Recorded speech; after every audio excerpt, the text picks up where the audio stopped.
जय जय राम, जय सिया राम, जय हो भोले बाबा। जैसा कि हम सभी को पता है कि 4 जुलाई से ही सावन महीना शुरू हो गया और अब सावन महीना चल रहा है। वैसे हर कोई चाहता है कि भोले बाबा को इस सावन महीने में खुश करना और उनके कृपा के पात्र बनना, लेकिन उनके बावजूद कुछ ऐसी गलतियां कर देते हैं जिनके वजह से भोले बाबा की कृपा के पात्र नहीं होते। वैसे उनकी व्रत पूजा सब कुछ विधिवत से करने के बाद भी कुछ ऐसी गलतियां कर देते जो उन्हें नहीं करना चाहिए, जो वर्जित है, शायद उन्हें नहीं पता है। लेकिन आज हम इस वीडियो में बता देंगे कि आप उन गलतियों को नहीं करें, नहीं तो आप भोले बाबा के कुदृष्टि के कृपा के पात्र बन जाएंगे। वैसे भोले बाबा को कालों के काल महाकाल कहा जाता है, लेकिन जब इनकी कुदृष्टि आपके ऊपर पड़ जाती है तो कोई भी बचा नहीं सकता है। वैसे इन दिनों में क्या खाना चाहिए, क्या नहीं खाना चाहिए, सावन का सोमवार का व्रत जो हर कोई करना चाहता है और सभी महिलाएं भी करती हैं, साथ में कुछ पुरुष भी करते हैं। वैसे महिलाओं के यदि सोमवार का व्रत करती हैं तो बहुत ही फायदेमंद होता है, अचूक फायदे मिलते हैं। लेकिन कुछ ऐसी गलतियां कर देते हैं उनके परिवार वाले, वो क्या गलतियां हैं, तो आज हम लोग जानेंगे कि आखिर इस सावन के महीने में क्या खाना चाहिए, क्या नहीं खाना चाहिए, कौन सी चीजें खाना वर्जित है, लहसुन प्याज का सेवन करें या न करें, नमक का खाना, नमक का सेवन करें या न करें, पति पत्नी के बीच संबंध स्थापित होना चाहिए या नहीं होना चाहिए, किस रंग का कपड़ा पहने, तमाम ऐसे चीजें हैं जो गलतियां कर बैठते हैं जिसकी वजह से भोले बाबा आप पर कृपा नहीं बरसाते, उनका आशीर्वाद आपके ऊपर नहीं लगता है। वैसे हम सभी को ये बातें पता होना चाहिए कि इस बार का जो सावन लगा है लगभग पूरे के पूरे 2 महीने का है, 59 दिनों का है। लेकिन इस बार इस सावन में पूरे के पूरे 8 सोमवार पड़ेंगे। इस वजह से उन भक्तों को जो भोले बाबा के भक्त हैं उन सभी को ये चीजें जान करके खुशी होना चाहिए कि इस बार हमको भोले बाबा की भक्ति करने के लिए लंबा समय मिला है और इस बार तो भोले बाबा से कृपा, भोले बाबा से आशीर्वाद पाकर ही छोड़ेंगे। लेकिन सब कुछ इतना आसान नहीं होता है। वैसे सावन का महीना बहुत ही पवित्र महीना होता है, इसका तो इंतजार बहुत ही बेसब्री से लोग करते हैं, भक्त भी करते हैं, उसके साथ साथ जो वैज्ञानिक भी करते हैं, ज्योतिष भी करते हैं। बहुत सारे लोग इस सावन महीने का इंतजार करते हैं क्योंकि इस सावन महीने में प्रकृति जो है आपस में बातें करती है, प्रकृति का संचरण जो है, सकारात्मक ऊर्जाओं का संचरण ज्यादा रहता है। इस वजह से सब कोई इस सावन महीने का इंतजार करता है। वैसे सावन महीना बिल्कुल ही हरियाली का मौसम होता है, इन दिनों बारिश का भी मौसम रहता है, चारों तरफ हरियाली ही हरियाली, और इस हरियाली में बिल्कुल ही प्यार का महीना नजर आता है। इस वजह से इस हरियाली में भोले बाबा माता पार्वती के साथ इस धरती पर संचरण करते हैं और जो भी भक्त सच्चे भाव से, सच्चे भक्ति से उनकी भक्ति उपासना करता है उनके ऊपर भोले बाबा और माता पार्वती की कृपा जरूर ही बरसती है। लेकिन हम लोग हिंदू हैं और इस हिंदू में सभी लोग इस सावन का महीना का मनाते हैं, लेकिन भारत में इसे बड़ी ही धूमधाम से मनाया जाता है। सावन महीना एक त्योहार के जैसे मनाया जाता है सावन के सोमवार को। वैसे भारत में ही नहीं बल्कि यह सावन का महीना विदेशों में भी मनाया जाता है क्योंकि वहां पर भी हमारे भारतीय हिंदू लोग हैं, वहां पर भी एक प्रचार प्रसार कर दिए हैं और जो भी वहां पर भक्त विदेशी भी यदि उस भोले बाबा का भक्ति करने लगता है उनके ऊपर भी भोले बाबा की कृपा बरस पड़ती है। वैसे भोले बाबा का हम लोग बहुत ही बेसब्री से इंतजार करते रहते हैं इस सावन महीने का। इस वजह से इस सावन में हम सभी भक्त भोले बाबा का स्वागत करते हैं। वैसे सावन सोमवार का जो व्रत होता है इस व्रत में बाबा का बहुत ही प्रिय दिन होता है और उस भोले बाबा इन दिनों अपने भक्त की पुकार सुनने के लिए जरूर ही आते हैं। वैसे सावन के महीना में बहुत सारे भक्त कांवड़ यात्रा पर भी जाते हैं। वैसे भगवान परशुराम ने पहली बार भोले बाबा का कांवड़ उठाए थे और तभी से आज तक उस सावन महीने में कांवड़ की यात्रा तब से चलती है। लेकिन आज हम आप लोगों को बताएंगे कि 10 नियम ऐसे हैं जो जानना आपको बहुत ही जरूरी है। वैसे इस सावन महीने में 8 सोमवार पड़ेंगे और 8 सोमवार का व्रत कौन कौन से दिन है। पहला जो है 10 जुलाई को, उसके बाद है 17 जुलाई, 24 जुलाई, 31 जुलाई, 7 अगस्त, 14 अगस्त, 21 अगस्त और 28 अगस्त, टोटल कुल 8 सोमवार का व्रत इस बार पड़ रहे हैं। लेकिन अब हम लोग जानते हैं क्या खाना चाहिए क्या नहीं खाना चाहिए। पहला नंबर की बात है सात्विक भोजन का ही सेवन करें। सात्विक मतलब केवल शाकाहारी भोजन का ही सेवन करें सावन महीने में। लेकिन यदि आप व्रत करते हैं तो फलाहार है तो बिल्कुल फल का ही, फल भी नहीं खाएं। लेकिन यदि फलों पर आप व्रत हैं तो फल खा सकते हैं, लेकिन नमक का सेवन बिल्कुल ही नहीं करना चाहिए। यदि आपको बहुत नमक की जरूरत है तो आप जो सेंधा नमक का यूज कर सकते हैं। चाहे यदि आप जो है बाहर का भोजन करना चाहते हैं तो बाहर का भोजन तो बिल्कुल भूल करके भी नहीं करें, क्योंकि वे लोग उतनी साफ सफाई नहीं रखते हैं। तो ऐसे बाहर का खाना आपको भूल करके भी नहीं करना चाहिए। आप जो है मार्केट का कोई भी मिठाई खाते हैं चाहे कुछ भी खाते हैं, यदि भरपूर विश्वास है तो खा सकते हैं। लेकिन वैसे मेरा कहना है कि आपको दुकान का कोई भी चीज नहीं सेवन करना चाहिए। वैसे डब्बा बंद, चाहे कोई भी जल हो, दूध हो, कोई भी पेय जल हो, कोई भी हमारा ड्रिंकिंग हो, डब्बा बंद कोई भी चीज आपको नहीं पीना चाहिए, क्योंकि उसकी सुरक्षा के लिए, उसको प्रिवेंशन के लिए बहुत सारे केमिकल का प्रयोग किए गए रहते हैं, जिससे आपका व्रत जो है टूट सकता है। इस सावन महीने में शुक्रवार के दिन माता संतोषी की अपूर्व कृपा के होती है और माता संतोषी का कृपा बहुत ही जबरदस्त होता है। इस वजह से शुक्रवार के दिन खट्टा चीजें नहीं खाना चाहिए। भूल करके भी शुक्रवार के दिन इस सावन महीने में पानी पूरी, इमली नहीं खाना चाहिए। इससे संतोषी माता तो रूठती ही रूठती है, उसके साथ साथ माता पार्वती भी क्रोधित हो जाती, क्योंकि उनकी बहन यदि क्रोधित हो जाएंगी तो माता पार्वती भी क्रोधित हो जाती है और आपके जीवन में दुर्भाग्य आने से कोई नहीं रोक सकता। यदि आप फलों में अमरूद का फल, सेव खाना चाहते हैं तो हाँ सीधा सा खा सकते हैं, लेकिन यदि आपको नमक की जरूरत है तो हल्का फुल्का सेंधा नमक का यूज कर सकते हैं। लेकिन यदि आप सेंधा नमक का यूज नहीं कर सकते हैं, किसी भी प्रकार का नमक का यदि सेवन नहीं करते, तो वह जो है व्रत उतना ही फलदायी होता है। वैसे दूसरी बात यदि देखा जाए तो सावन में दूध नहीं पीना चाहिए। जो भी बड़े बुजुर्ग होते हैं उन लोगों को दूध नहीं पीना चाहिए, लेकिन बच्चे पी सकते हैं। और यदि सावन महीने में दूध में हल्दी मिला करके, यदि आप चोटिल हैं, किसी अनक्रिटिकल कंडीशन में, तो आप दूध में हल्दी मिला करके पी सकते हैं। लेकिन यदि आप सही सलामत सही स्थिति में आप जानने समझने लायक हो, तो यदि आप भोले बाबा की कृपा के पात्र बनना चाहते हैं तो दूध में हल्दी मिला करके नहीं पीना चाहिए। इससे भोले बाबा की अदृष्टि पड़ जाती है आपके ऊपर और रूठ जाते हैं, जिसकी वजह से आपका भाग्य दुर्भाग्य में दरिद्रता, कंगाली, सब कुछ जीवन तबाह हो जाता है। वैसे यदि देखा जाए तो सावन महीने में कुछ लोग पुट्टू का आटा का सेवन करते हैं, सिंघाड़े का आटा जिसको बोलते हैं। तो सिंघाड़े का आटा दुकान पर से लेते हैं, लेकिन सिंघाड़े का आटा ध्यान से देखें, यदि वह ताजा आटा हो तो ठीक है, क्योंकि सिंघाड़े का आटा में बहुत जल्दी कीड़ा पड़ जाते हैं, जिसकी वजह से वह आटा बेकार हो जाता है। लेकिन इस वजह से उस आटा को बनाने से पहले बारीकी से देख ले क्या उस आटा फ्रेश है, ताजा है कि नहीं है, तभी सेवन करें, नहीं तो आपका व्रत भंग हो सकता है और आपका उस व्रत का कोई भी फल नहीं मिलेगा। वैसे सोमवार का जो सावन का सोमवार का व्रत होता है, जो भक्त जितनी श्रद्धा भक्ति भाव से करता है उसको वैसा ही फल मिलता है। लेकिन इन सावन के दिनों में जो भी व्यक्ति व्रत रखता है उस व्यक्ति को, उस भक्त को आटा, बेसन, मैदा, अनाज, मांस, मदिरा या मसाला में जीरा, मरीच, धनिया, मरचा, इन सब चीज़ों का बिल्कुल ही नहीं सेवन करना चाहिए। कड़ी पकौड़ा हो गया, पालक हो गया, पत्ता गोभी हो गया, चाहे कोई भी ऐसी सब्जियां होती हैं जो बरसात के सीजन में जल्दी मिलती नहीं है और इसमें कीड़े बहुत जल्दी पड़ जाते हैं बरसात के समय में, क्योंकि ये बरसात का समय होता है, इस वजह से जहर के समान हो गए रहते हैं। इस वजह से जो भी व्रत के भक्त होते हैं, व्रत करने वाले भक्त होते हैं, इन लोगों को ये सब चीज़ें नहीं खाना चाहिए, जहर के समान हो जाता है। और एक जो चीज़ें हैं बिल्कुल ही खास चीज़ें हैं जो सावन के महीने में भूल करके भी नहीं खाए, चाहे कुछ भी हो जाए, चाहे तुम मर जाना, लेकिन सावन के महीने में इस सब्जी का सेवन नहीं करना चाहिए, वो है बैगन का सब्जी।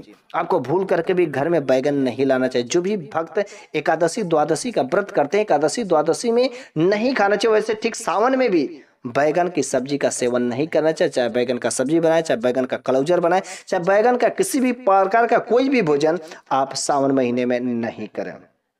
उसे सावन महीने में पत्तेदार सब्जियों को भी, कोई भी ये सब जो अनाज में आ जाते हैं और अनाज में आने की वजह से इन सब सब्जियों को आप जो है उपवास के दिन, व्रत के दिन नहीं खा सकते। वैसे सावन का व्रत जो भी भक्त, जो भी महिला या पुरुष करता है उस सभी महिला पुरुष को, उन सभी भक्तों को सुबह जल्दी उठ जाना चाहिए। और जो भी भक्त ब्रह्म मुहूर्त में 3 से 5 बजे के बीच में उठ करके भोले बाबा की भक्ति पूजा उपासना करता है, वह भोले बाबा की उनकी कृपा उनके ऊपर बहुत जल्दी बरसती है। लेकिन सुबह सुबह उठ करके उस भोले बाबा कि शिवलिंग पर मंदिर में जाकर यदि जल चढ़ा करके वहां से जल ला करके, यदि आपके घर में कोई बीमार व्यक्ति है, कोई बीमार लंबे दिनों से है, तो उसके ऊपर बस जल मात्र छिड़क देने से उसके कुछ समय बाद उसके शरीर से जो नकारात्मक शक्तियों को जिसकी वजह से बीमारी रहेगी वह धीरे धीरे खत्म हो जाएगी। लेकिन इन दिनों यदि आप सोमवार का व्रत करते हैं तो कुछ ऐसे जो कार्य है जो हम लोगों को भूलकर नहीं करना चाहिए। वैसे इन दिनों में आपको सुबह जल्दी उठ जाना चाहिए, देर तक नहीं सोना चाहिए, क्योंकि देर तक सोने वाली महिलाएं जो आलसी हो जाती हैं और वह कृपा के पात्र नहीं बनती हैं और भोले बाबा की कुदृष्टि उनके साथ लग जाती है और उनके जीवन में कंगाली ही कंगाली, दरिद्रता ही आ जाएगी। और इस समय सावन महीने में आपको किसी भी गरीब को सताना नहीं चाहिए। कोई दरवाजे पर भिक्षुक आ गया, कोई गरीब दिख रहा है, कोई दरिद्र दिख रहा है, तो उन सभी को आपको सहायता कर देनी चाहिए, क्योंकि भोले बाबा धरती पर विचरण करते रहते हैं और किसी न किसी रूप में आपने भक्त की परीक्षा लेने के लिए वह आपके साथ आपके सामने आ सकते हैं। इसी वजह से कभी भी किसी गरीब का अपमान नहीं करना चाहिए। रही बात सोमवार के यदि व्रत करते हैं तो इन दिनों में आपको ब्रह्मचर्य का नियम पालन करें। और ब्रह्मचर्य का नियम यदि पालन करते हैं तो सोमवार के व्रत के दिन यदि आप पति पत्नी के बीच में संबंध स्थापित नहीं करते हैं तो आप जो भोले बाबा के कृपा के पात्र बनते हैं। लेकिन अगले दिन उस महिला को अच्छे से नहा धो लेना चाहिए।